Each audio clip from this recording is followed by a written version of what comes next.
Hello everyone, welcome to the course. In the last class, we were discussing the conventional way of production of hydrogen from the coal feedstock. Another way for conventional production of hydrogen could be using the natural gas feedstock. So when I'm using natural gas, it's basically methane because natural gas is a methane majorly. And this pathway also happens to be a dominant pathway for hydrogen production globally. So if I talk about methane, it has a formula of CH4. And if you see on the weight wise, 25% of the weight of this molecule is hydrogen. So it's having much more significant hydrogen as compared to coal, which was having just 5% hydrogen. And further, like this is now a dominant way of production of hydrogen globally. So whether you're talking about the excess hydrogen needed in the refineries, the methanol industry, ammonia industry, natural gas happens to be the primary feedstock. But why natural gas? Because it was widely available. It also happens to be much more economical and easier to handle as compared to coal. So this transition happened around 1960s, and we see that majority of the developed world is now concentrating on use of methane as a source of grey hydrogen. It also happens that methane is a relatively inert molecule, so it's not going to break down into hydrogen readily. But if I'm working at around 850 degrees Celsius or so in the presence of steam, this is going to break down into hydrogen and carbon monoxide again, something similar to the previous case. And what we get here is the production of a gas that is again rich in hydrogen carbon monoxide. And this is what I know as synthesis gas. Further, if I talk about the methodology of conversion of this methane into hydrogen, there could be different kinds of reactors that are employed. In majority of the case, I'll be using steam methane reforming, but there's also something called as partial oxidation, which is utilized. And then there could be a combination of partial oxidation and steam methane reforming, which is known as autothermal reforming. So let us try to understand what these processes are and how do they lead to production of hydrogen. So if I talk about steam methane reforming, the basic reaction that occurs in steam methane reforming would be the methane molecule reacting with water, and this leads to production of 3 molecules of hydrogen and 1 molecule of carbon monoxide. And normally this reaction is having a delta H positive, which means it's an endothermic reaction, and the heat of the reaction is basically 206 kilojoules per mole. So a highly endothermic reaction. So normally this would be occurring at roughly 850 degree Celsius or so, and I'd be using a nickel catalyst here. Also in this reaction, I would normally not be converting all of the methane that goes in. So to understand this reaction, so normally the input will be 1 plus X methane going into it, and X molecules of methane goes out. So this methane, or the methane slip as it is called, is a significant percentage in this kind of reaction. So how does this happen? So normally you would have the natural gas, which is nothing but methane entering, and because the temperature of this reaction or this reactor needs to be very high, I need to heat it up slowly. So first I would heat it up using an inlet outlet heat exchanger. Further, then this goes to again a furnace where the flue gas from the furnace again heating it up. Then this enters into the guard bed.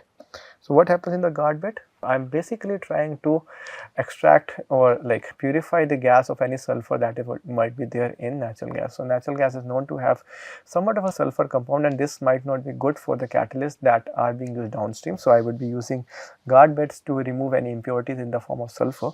So when that is removed, again this reaction is happening at a higher temperature, so that the gas gets heated, and finally now enter a saturator. So in the saturator, because the gas is heated, it will be evaporating the water that is available. Now this was an older methodology where saturator are used to basically extract water or evaporate water. In the current plants, you also see the use of steam getting used directly. So once the required amount of water is added, so but in the saturator it's basically the water that is getting added to it. Again the steam is heated through an inlet outlet heat exchanger, again heated in the heat recovery unit of a reformer, and finally enters the reformer. So the reformer is where this reaction of steam methane reforming is going to occur. So a reformer is normally a form of parallel tubes which might be 10 meters long and 10 centimeters in dia, and a typical reformer would have roughly 3000 such tubes. So normally these tubes will be filled with a nickel catalyst. Normally they are 10 meters long and 10 centimeter in diameter. So this is what happening in the reformer, and the reforming reaction will be happening where it is called a steam methane reforming. So you would have the steam and the methane reacting to produce hydrogen and carbon monoxide.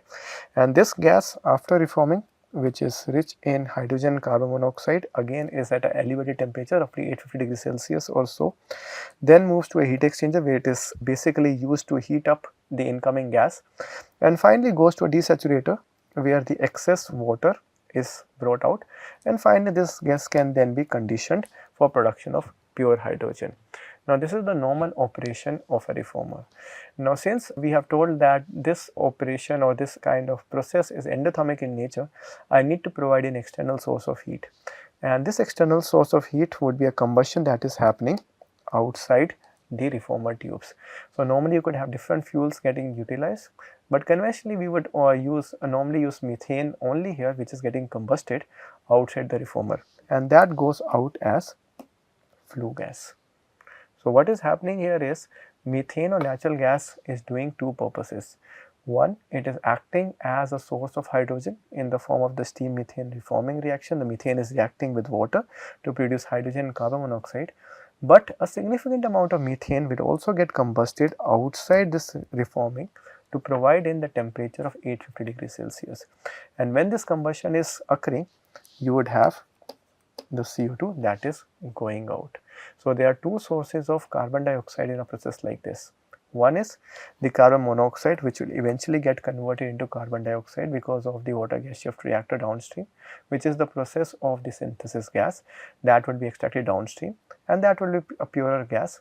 And further, we are also using significant amount of methane that will be combusted in the reformer, outside the reformer, and because of the combustion of methane, which will be methane reacting with oxygen to produce water and CO2.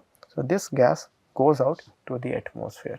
Again, as told in the previous classes, whenever I am using fossil fuels for the production of hydrogen or natural gas for the production of hydrogen, it is going to have significant amount of carbon footprint, because the carbon that is basically forming the fossil fuels need to escape somehow. If I would want to show a brief visualization, again a small YouTube video for the visualization. So normally you would have the natural gas coming in, which is the CH4 molecule, and then in the saturator, this is basically they are combining with the steam that is coming. So you have the water being added in here, and then this gets heated up because of the reformer, and this is where you are also burning in natural gas to provide the heat outside the reactor.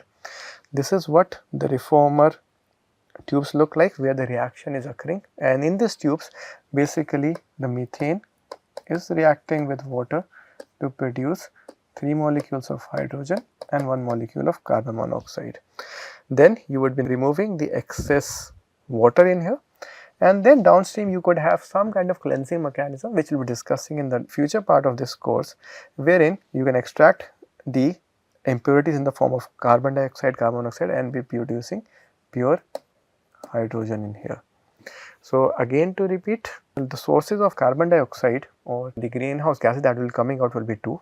One is because of the combustion of the fuel that is happening here, you would have the CO2 going out in here, and for the cleansing of the gas, and after the cleansing is happening, you would be releasing the off gas, which is again going to have CO2 in this gas. So this is one particular way of producing, utilizing methane for the production of hydrogen gas. If you would want to have a glimpse of what a typical steam methane reformer looks like, so this is picture of one generic steam methane reforming, just to show how big the plant operation is, and just to give an idea. Further, these plants have been operating quite efficiently in the past, like for normally the use has been in the ammonia industry as well as in the methanol industry. So normally they would be using natural gas and producing great deal of hydrogen. So just to give you an idea of like the input and the output concentration of the gases. So at the inlet of the reformer, normally you are working at elevated pressures of roughly 10 bars or so, and at the temperature of the inlet gas is roughly of 500 degrees Celsius. The natural gas would be majorly methane, and what would have other impurities as well.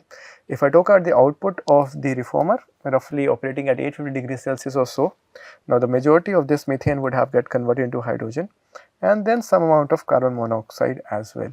Again to repeat, the carbon monoxide or the significant percentage of carbon monoxide is not an issue in here, because ultimately I am going to have something called as the water gas shift reactor. What is the water gas shift reaction?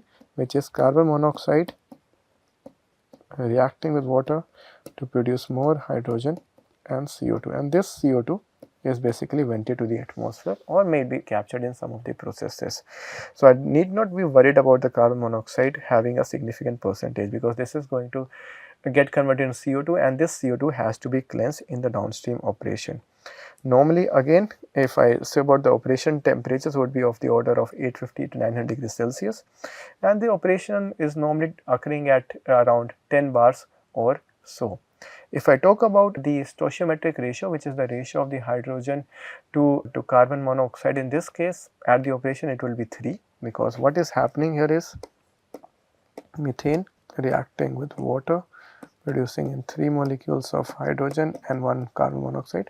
So the ratio of hydrogen to carbon monoxide is roughly 3, but in actuality it would be more than 3 because of some of the water gas shift reactor occurring in the reformer itself. So the stoichiometric ratio is quite on a higher end, and which is good for the iron and steel industry and the ammonia industry. So normally the ammonia processes and the iron and steel industry would want to work with steam methane reforming because the stoichiometric ratio happens to be on a higher end. Then there is another variant to this process which is called the partial oxidation. So what happens in partial oxidation, like people thought like, why should I be reacting steam when I can just have a process similar to gasification with respect to natural gas. So partial oxidation is very similar to gasification, and it is also called gasification, like the process that is basically advocated by a company called Shell, they call it gasification itself. So what is again happening here is I am again heating natural gas in an insufficient supply of oxidant, which is oxygen, and with some steam added to for acting mainly as a flame moderator. So the reaction again is strongly exothermic here as compared to endothermic in the case of steam methane reforming. So I do not need to burn excess fuel outside the reactor. So that is the advantage of this process, that I don't need to consume natural gas outside the reactor. So normally this is going to occur at an elevated temperature of 1500 degrees Celsius, which is significantly higher as compared to the steam methane reforming process. Again, because I am working at a higher temperature, carbon dioxide formation is going to be in a lesser end, and there is not going to be much of a methane slip that is going to occur. Further, these kind of reactors are much compact as compared to steam methane reformers. So this might be the way to go if you are looking to go for a compact reactor, and space is a premium in your case. So how is the process going to occur? So normally we are going to have this methane made to react with oxygen, and this is going to produce, so I am going to use half of oxygen molecule in here, and this produces 2 hydrogen molecule and 1 carbon monoxide molecule. If I talk about the delta H of this reactor, this happens to be slightly exothermic with minus 36 kilojoules per mole of energy released. The temperature of this reactor is roughly going to be the order of 1500 degrees Celsius or so, and normally the operating pressures would be 10 MPa or so. So the pressures could go as high as 100 bars. So this is quite good for operating at higher pressure and gas, which basically also helps save the compression for downstream operations. So how is the process happening? Now you have the natural gas and the oxygen. Some amount of steam is also added, and this is the partial oxidation reaction, which happens at around 1500 degrees Celsius or so. Then the high temperature gas is used for raising in more steam, which could be used for electricity production or some other uses. Then downstream you would have some kind of scrubber for scrubbing in the soot particles, which might be formed because of the high temperature conditions. And finally you would have the synthesis gas that is produced. Now if you see in this case, the stoichiometric ratio is roughly of the order of 2, but in reality this would be lesser than 2. So you have 2 molecules of hydrogen as compared to 1 molecule of carbon monoxide produced here. So the stoichiometric ratio is around 2, but in reality this is going to be lesser than 2. The reason being because some of the hydrogen again in the reactor is going to get combusted and for raising the temperature, and so that is why the stoichiometric ratio is going to be less than 2. Now this is lesser than the stoichiometric ratio that would be required for methanol production. So normally in this case you would need some kind of water gas shift downstream to maintain or have the carbon monoxide to hydrogen ratio within the right range. So if we are looking towards some kind of other production like different grades of fuels production from this kind of synthesis gas, normally the stoichiometric ratio had to be adjusted. Further, another advantage of this kind of gas would be, like normally you now have all the carbon getting converted into carbon monoxide, and this carbon monoxide later on in the downstream operation would get converted into more hydrogen through the reaction, carbon monoxide reacting with water producing CO2 and H2. So the final gas needs only to be cleansed with carbon dioxide, and that is the only source of carbon dioxide. So in this case what is happening, there is just one pure source of carbon dioxide which is easier to capture. So in the future if I am looking towards a technology called blue hydrogen, wherein I am using fossil fuels for the production of hydrogen, but I am capturing the CO2 and not venting into atmosphere, that is what I call blue hydrogen. And if I would have to go for blue hydrogen production, I would normally want to select a process similar to partial oxidation. Why that? Because capturing CO2 that is a part of this gas is much easier, whereas capturing the CO2 which was coming from the combustion of gas outside the reactor was a much difficult thing. So it's much difficult to capture CO2 that is coming out from the combustion of methane outside the reactor in the steam methane reforming. Also a question might come to your mind that which one happens to have a better performance in terms like both are taking in natural gas and both are producing hydrogen. So which process produces more hydrogen for the same amount of natural gas? So interestingly it so happens that both the processes almost occur at par. So in the first process of course you are producing much more hydrogen for the one molecule of natural gas. So in the case of steam methane reforming you are producing 4 molecules of hydrogen per molecule of methane, but you are also combusting a significant amount of methane outside the reactor. In the case of partial oxidation, of course, you are just producing 2 molecules of hydrogen, another molecule added because of the water gas shift, so a total of 3 molecules of hydrogen per molecule of methane, but you are not combusting any methane outside the reactor. So it so happens for both the process variants, the amount of hydrogen that you generate for the amount of natural gas that goes in is roughly of the same order. Now there could be another variant to this process which is called the autothermal reforming. So autothermal reforming basically captures the best part of both the processes, which is the endothermic steam methane reforming and the exothermic partial oxidation, and brings them into a single unit. The advantage is that I am getting a gas that has a stoichiometric ratio between 2 to 2.5, and this is what I would need normally for the production of methanol and other kinds of fuels which might be produced through the Fischer-Tropsch processes. So I don't need to have a significant water gas shift reactor downstream. So that is the advantage that I derive.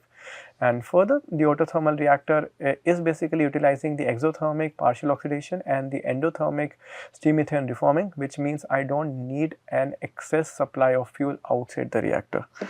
So just to show you the functioning of this kind of reactor, so you would have the natural gas, it would be going through a guard bed wherein you would need to remove the sulfur compounds before the natural gas enters into the reactor. So you would be supplying it with oxygen and some amount of steam. So the first process that happens is partial oxidation reaction that basically increases the temperature of the reactor, and then you would have the catalyst bed wherein you would have the steam methane reforming happening, and the result is a synthesis gas which is having a stoichiometric ratio in the type of domain that is required for the downstream operations. Now these are the 3 main types of processes that would be used conventionally for the conversion of methane into a synthesis gas that is rich in hydrogen and carbon monoxide. So now let us try to understand what happens downstream.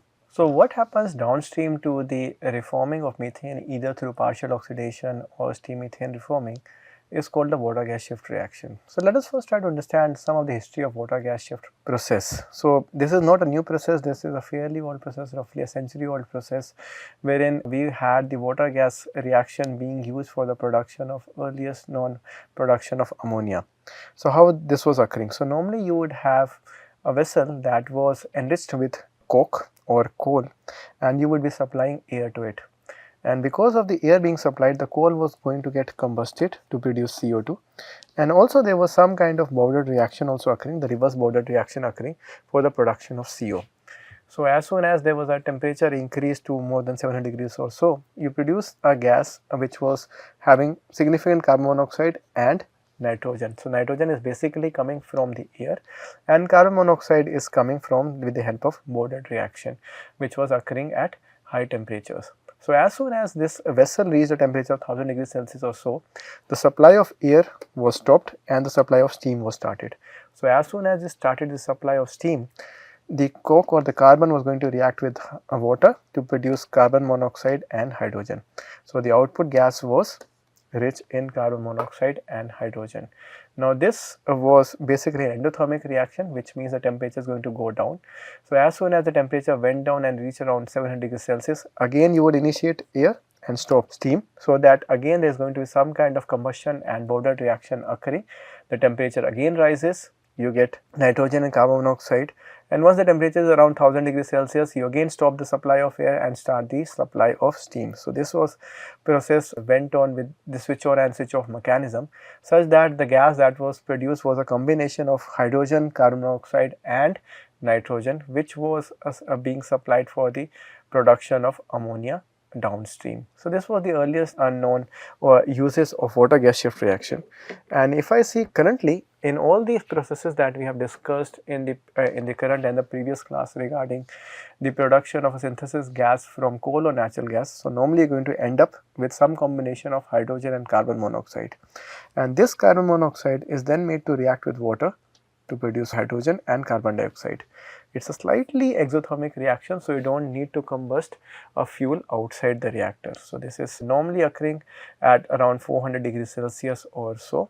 This reaction is reversible with the highest yields getting at lower temperatures, but normally we would be functioning at around 400 degrees Celsius or so. It also so happens that normally you would have two kinds of reactors in series. One will be the high temperature shift and the other will be low temperature shift. So if I talk about the high temperature water gas shift reaction, which occurs at 400 degrees Celsius or so, it normally uses the conventional nickel catalyst, which is quite robust. So if case the content of carbon monoxide in the incoming gas is roughly 10%, it would reduce the content to as low as 3% in the outlet gas, because the catalyst, which is based upon iron, is quite robust, doesn't have much of the problems. But again, if you would also want to reduce the content of carbon monoxide to even a lesser percentage, you would need another shift reactor that is occurring at a low temperature, and this is what normally happens. So we would have a high temperature shift that is going to reduce the percentage of carbon monoxide from roughly 10% to 2.5%. Further, the downstream low temperature shift reactor is having a copper based catalyst, which is quite sensitive to impurities. So normally you would have a guard bed for removal of any sulfur impurities that might be there, specifically if this gas is coming from partial oxidation processes. And then this low temperature shift reactor is going to reduce the concentration of carbon monoxide to even lesser, which is of the range of 0.3% or so. So the gas by this point would have either hydrogen or carbon dioxide, and this carbon dioxide needs to be captured downstream. So what we have done is, because of the gasification, steam methane reforming, partial oxidation or autothermal reforming, the gas that is produced would have significant amount of carbon monoxide, and utilizing the water gas shift reaction which is having two reactors in series, high temperature shift and a low temperature shift, we have converted majority of the carbon monoxide into hydrogen. Now the gas that comes out after this just has two gases, which is hydrogen and carbon dioxide. Again, there could be trace amounts of other gases, like the carbon monoxide could be 0.1% or so. So the major aim is the conversion of or removal of the CO2. So one methodology for removal of the CO2 would be the use of conventional amine based solvents. So wherein you would have the synthesis gas entering, and that goes into the absorption column. So you would have normally two columns working parallelly. So one is the absorption and the other then is the regenerator. So normally you would have some kind of amines which are going to capture all of this CO2 that is there in the syngas. So this amine which is now at a temperature of roughly 40-50 degrees Celsius or so, is going to capture majority of the CO2, and what is released after this would be a gas that is having majorly hydrogen. So, majority of the carbon dioxide would have been captured. So, this amine along with the captured CO2 then goes into the other column, which is called the regenerator, which is also occurring at around 120 degrees Celsius or so, or a high temperature, and going to release all of the CO2. Now, reaching the high temperature would take in some kind of energy, normally provided by steam, by using some kind of fossil fuels again. So, this process is also energy intensive because you are working at a higher temperature, and then this solvent is recycled back, so for absorption of more carbon dioxide. So, this is one of the conventional way of producing CO2 based gas coming out of the water gas shift. So, let me repeat again. So, originally gas that was coming from some kind of a partial oxidation or steam methane reforming was having just hydrogen and carbon monoxide. Because of the water gas shift reaction, this was just hydrogen and carbon dioxide, and after this removal of CO2, I am left with pure hydrogen. So, this is the methodology that I am following. First, we had a gas that was rich in hydrogen and carbon monoxide. Because of the water gas shift, the carbon monoxide get converted into CO2, and finally you would also remove the CO2. There could be other pathways for removal of CO2 as well, and once you have this pure stream of hydrogen, this is also not having pure hydrogen as such, because there could be some trace amounts of carbon monoxide and carbon dioxide which could be left behind. Now, it is also important to note that this carbon monoxide and carbon dioxide could act as poison for some of the downstream catalysts, or also for the fuel cells that might want to utilize this kind of gas. So, I would now want to utilize this trace amounts of carbon monoxide and carbon dioxide as well, and for that I will be using a process which is called methanation. So, what is happening in the methanation process is the trace amounts of carbon monoxide and carbon dioxide that might be left behind in the synthesis gas are again converted back into methane. So, what is happening? I have this reaction that is occurring at roughly at 350 degrees Celsius, where the carbon monoxide is made to react with hydrogen to produce methane and water, and carbon dioxide is again made to react with hydrogen to produce methane and water. Now, this methane is a pretty inert molecule which does not have much of the problems to the catalyst that might be used downstream. So, typically in the ammonia production process you would have this methanation plant for sure, because these kind of oxides would have a problem, and this is also needed if I would want to produce ultra pure hydrogen that might be utilized in the fuel cell. So, this is how I would be getting pure hydrogen. So, again to repeat, I am starting with a gas that was having hydrogen carbon monoxide. The carbon monoxide got shifted, so I got a gas hydrogen and carbon dioxide. I removed the CO2 which is getting hydrogen but trace amount of CO or CO2, and finally we are getting ultra pure hydrogen. So, this is what I got after water gas shift. This is what I got from the CO2 removal step, and this is the methanation step. This is the normal way in which I would be producing pure hydrogen for different purposes, for the production of pure hydrogen which might be used for different purposes. Further, there are other variants for the removal of CO2 from the gas, and one such process could be pressure swing adsorption, where I am using an equipment which is called the pressure swing adsorption. So, basically I would have many different columns which are working together. So, it is basically a batch process and an adsorption process, wherein the gas that is coming into the absorber, and this adsorber is in some kind of molecular sieves which might be made up of zeolites, and this is going to capture the higher molecular weight compounds like methane, CO, CO2, and it is just going to release hydrogen. Again, this is a batch process, this is not happening continuously. So, in one cycle all the gases are going to get adsorbed on the surface, and once the bed is filled up with these gases, the cycle goes into the regeneration phase, where I might be reducing the pressure or increasing the temperature based upon the cycles that are working on. So, it might be called temperature swing adsorption or vacuum swing adsorption based on the conditions that are operated, and then when in the regeneration phase these gases are released back. So, there will be many beds which will be used in parallel, because essentially this is a batch process, and normally you can use this process at a higher pressure, roughly ranging to almost 40 bars, which basically helps in bringing down the downstream compression requirement. So, this is another way that might be used for basically purification of the gas that is coming out after the shift reactor. So, after the shift reactor you might want to employ just pressure sink adsorption so as to produce pure hydrogen. But again, this is a pretty complex, it has pretty complex operation, and it's having its economic consequences as well. So, this is what a PSA units looks like in reality.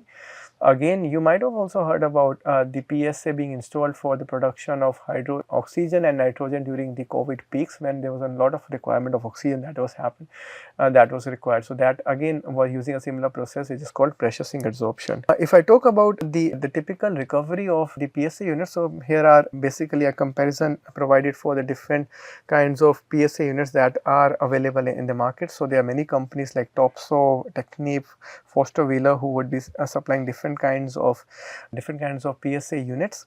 But if you talk about the efficiency or the recovery of these kinds of systems, it's roughly of the order of 80 to 90%.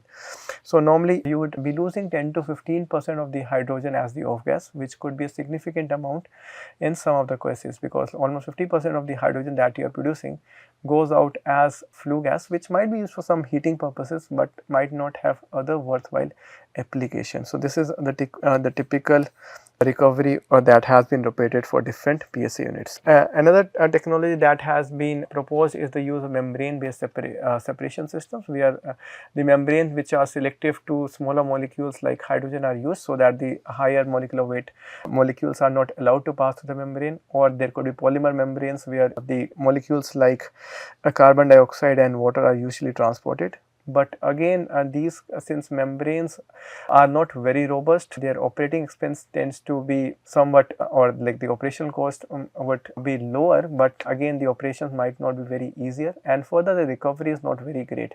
So, you will tend to lose a good amount of hydrogen because of the operations that might be happening based upon the membrane separation systems. So, these are normally used when you would want to separate hydrogen from the off gases where the recovery is not that important, but conventionally this is not a very appreciated way of purification of hydrogen steam. Another way of purification of hydrogen could be cryogenic separation, wherein I would want to liquefy the gas that is coming, and if I am somehow able to take the gas to temperatures less than -165 or 195, these are the typical temperatures at which methane and nitrogen are going to liquefy. What I am left behind is typically pure hydrogen, unless there is some helium present, which might not always be the case. And if I am looking for liquid hydrogen production, cryogenic separation, which is basically cooling the gas so that all the major impurities are going to condense, might be a way to go. Further, we also need to understand that hydrogen is also produced as a byproduct from many of the industries.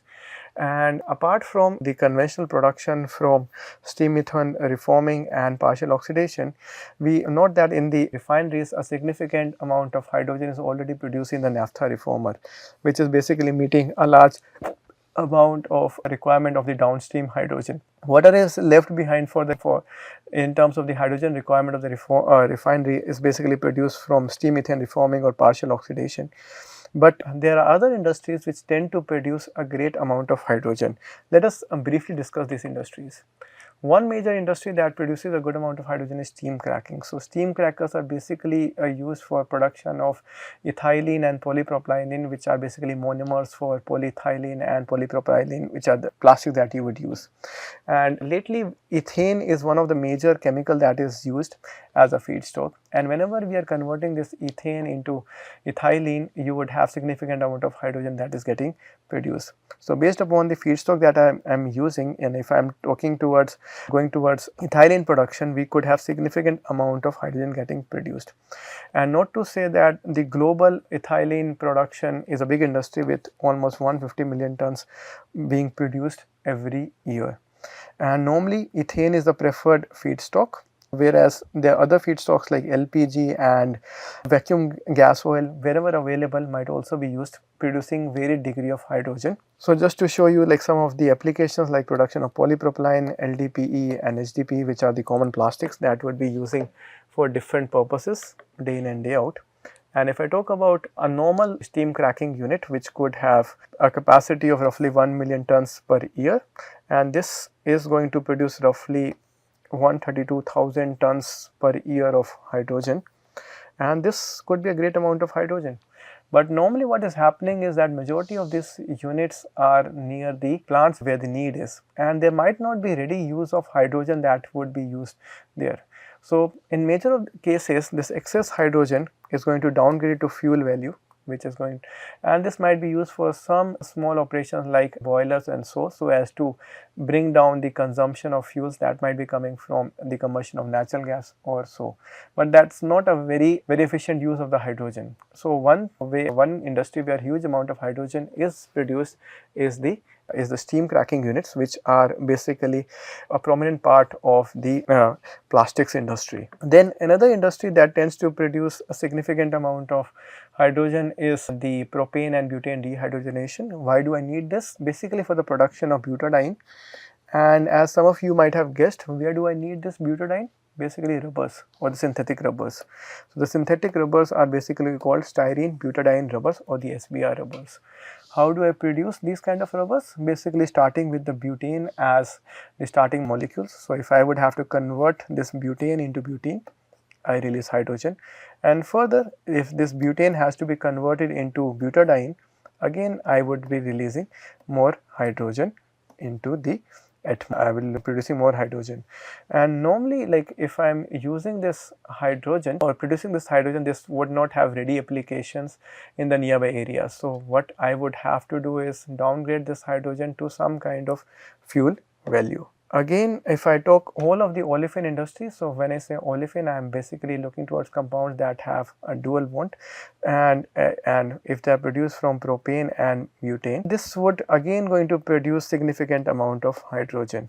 And as I have told earlier, like because most of these industries are not near to the utilization points of hydrogen, there is no available use of hydrogen that is occurring. Another method of hydrogen production that is becoming prominent nowadays is with the pyrolysis of these hydrocarbons. So what happens in the pyrolysis of hydrocarbon is that if we have methane or some higher hydrocarbons, I would subject them to excess temperature either through plasma torches or some other kind of technologies, such that the methane breaks down into hydrogen molecule and the carbon is available as a substrate, which could be used for different applications in the form of production of graphene or other molecules. And this is gaining a lot of prominence nowadays. Majority of these processes are in the prototype stage, so we don't have the technology working at scale currently, but this is something that people are exploring in a big way. And one of the chemicals that is being explored is the pyrolysis of methane, because that can yield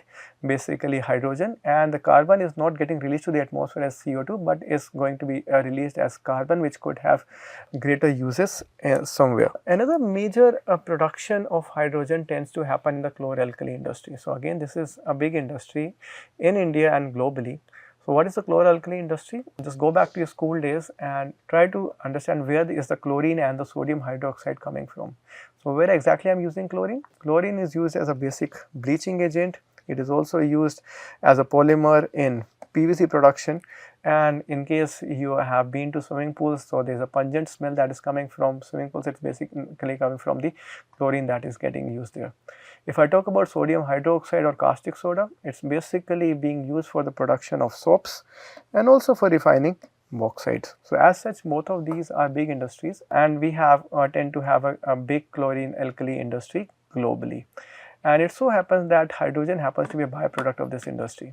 So normally this kind of process happens with the help of an electrolyzer, where you are entering in pure brine, which is an NaCl solution, and at the anode side the chlorine molecules are going to react together to produce the chlorine molecule in here, which is released at the anode, which could be used for different bleaching agents. And then at the cathode, what is happening is you would have the sodium ion which crosses over this membrane and reacts with the OH molecule coming from water to produce sodium hydroxide or caustic soda, and in this process we are also releasing significant amount of hydrogen.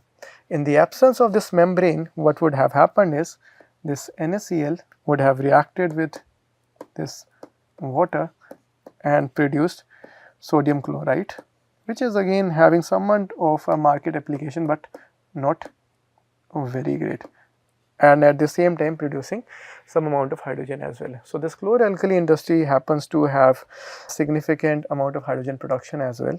So, if I look at one of the estimates of the global chlorine demand, which stand at roughly 17 million tons per year, this is going to roughly produce 5 million tons per year of hydrogen, which happens to be a great production capacity. Remember, 5 million tons per year is the aim for India for producing green hydrogen in the next 5 years or so. So, we have significant amount of hydrogen being produced as a byproduct of this industry.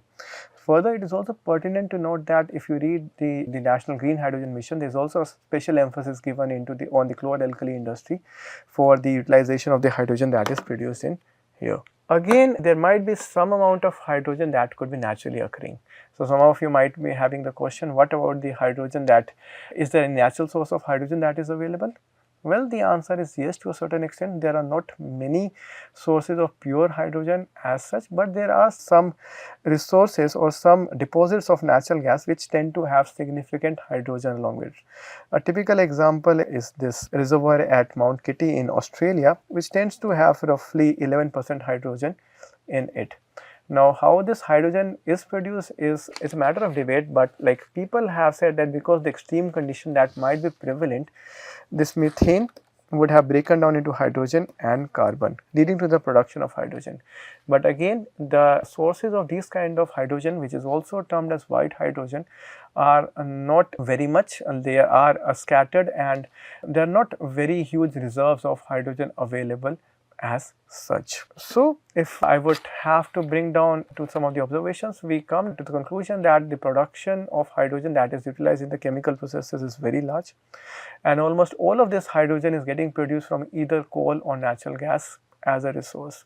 Further, large amount of hydrogen is also produced as a byproduct of many of these industries, and in many cases these industries do not have a ready application of hydrogen, wherein this hydrogen would be downgraded to fuel value and is getting used for some kind of low grade application. But in the future they are expected to play a major role in the hydrogen economy. With this, we end today's class. Thank you.